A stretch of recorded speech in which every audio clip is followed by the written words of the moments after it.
Get ready to uncover the secrets of muscle atrophy, the silent killer of strength and speed. In this video, we'll dissect why it's more than just age-related muscle loss, from its crippling effects on everyday tasks to its direct impact on your running performance. We're not just here to deliver bad news. We will share a simple solution that will literally reverse the aging process. So whether you're a seasoned athlete or a fitness novice, you will be armed with the knowledge to defy muscle loss by the end of this video. Let's dive in. Thanks, Dev. Before we share that simple solution with you guys, let's define what muscle atrophy is. Essentially, I want you to think about it this way. Think about a bag of spinach. You go to the grocery store and you buy a bag of spinach and you put it in your fridge because you've got big ideas, which is what I normally do, big ideas for your recipes for that week. And that bag of spinach just sits there and eventually it just wilts away. It gets smaller and smaller and smaller, and then essentially you cannot use it, so you throw it out. And essentially, muscle atrophy, which is also known as sarcopenia within the scientific literature, is exactly that concept. It's a wasting away of your muscles as you get older and older. And so it is very much a use it or lose it concept. If you do not use your muscles, they atrophy, or they get smaller and smaller and smaller over time until they are unusable, much like that spinach. So you have to take that spinach and cook it or put it in a salad or something before it wilts away. Your muscles are the same thing. And so sarcopenia is defined as the decrease in the size and the use of the muscles, and it's very much associated with age. So as you get older, this happens more and more and more. And so Lindsay is going to go into a little bit more detail as to why that is a problem. To understand how the loss of muscle will impact you, I'm going to tell you a little story. Imagine you're working in a factory and you're working with 30 or 40 other people around you, and you guys are all performing your functions and putting little things together and packing things into boxes and getting things done and pushed along the production line. But slowly you start to notice over the weeks that people are either losing their jobs or leaving and moving to other businesses, but the people you work for decide that it's okay, we're not going to replace those people because actually it's going to save us a little bit of money. Before you realize it, 6 months to a year have passed by. Instead of being 30 to 40 in the team, you're now 15 to 20 people in the team. Your employers are expecting you to perform the same functions plus the other functions that the other factory workers were performing, and to keep the production at the same level so you can still get the same amount of product out of that factory. This carries on now for a couple of weeks and months, and you're working harder and harder and harder. You can't quite get to what you're wanting to do. You're starting to get more and more tired. Colleagues around you are starting to make mistakes. The quality of the products are starting to suffer, and accidents start to happen, and people are now actually getting injured. That is exactly what happens as we are losing muscle. In reality, all it means is that we've got less muscle available to do the work that we want to do, and that starts to impact things in our everyday lives. We can't pick up the things that we used to pick up. We can't move the things that we used to move. We can't do the same amount of exercise we used to do without being exhausted or feeling sore all the time. And that is why muscle loss is one of the biggest performance limiters as we get older.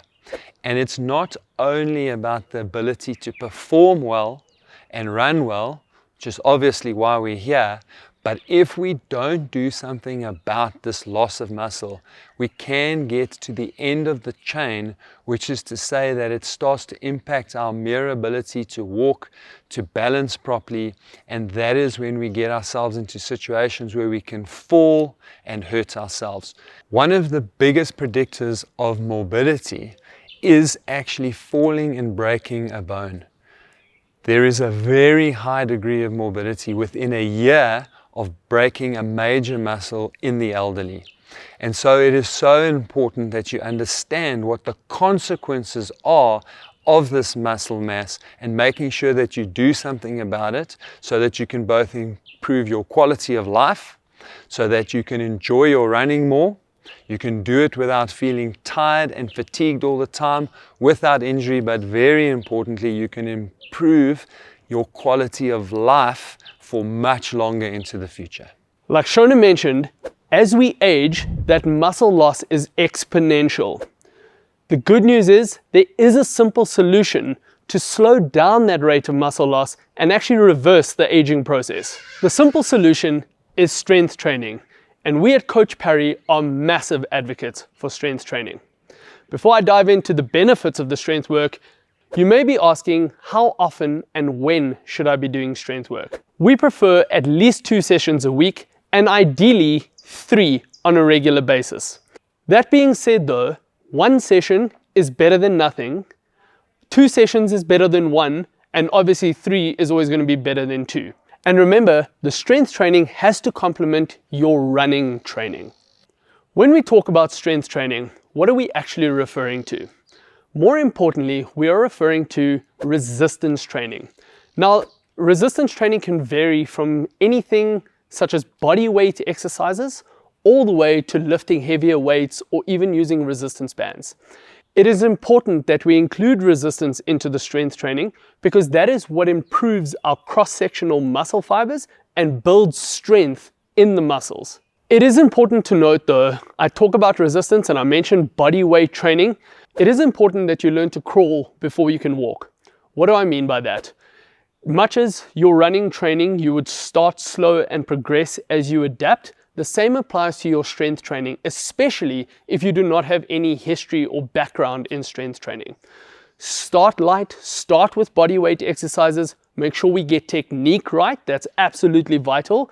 Get the technique right, it helps from an injury prevention point of view.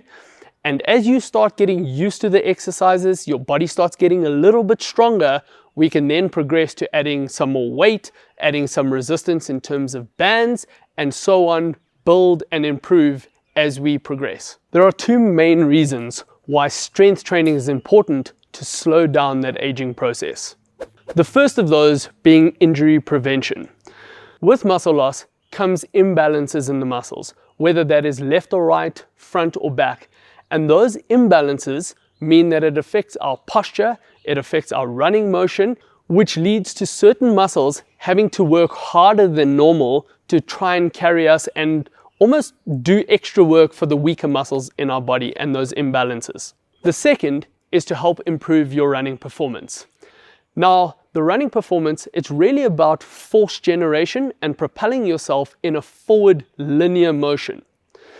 If we are weak, and we do have, I mentioned those imbalances, so use an example of your glutes and quads being weak.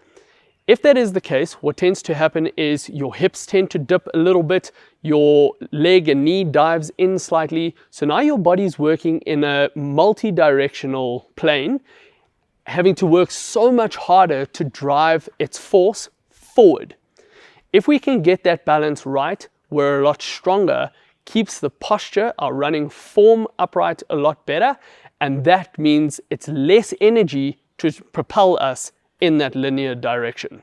Another huge benefit to the strength training is actually fatigue resistance.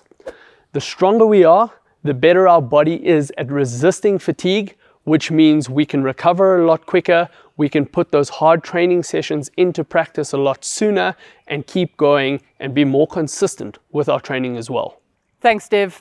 Guys, it's really important to understand when looking at these intricacies of muscle loss that understanding is the first step towards prevention and reversal. From grasping the concepts of sarcopenia to understanding the impacts that it has in your activities of daily living and your running performance, you now have the key to maintaining strength and vitality. But our exploration doesn't end here.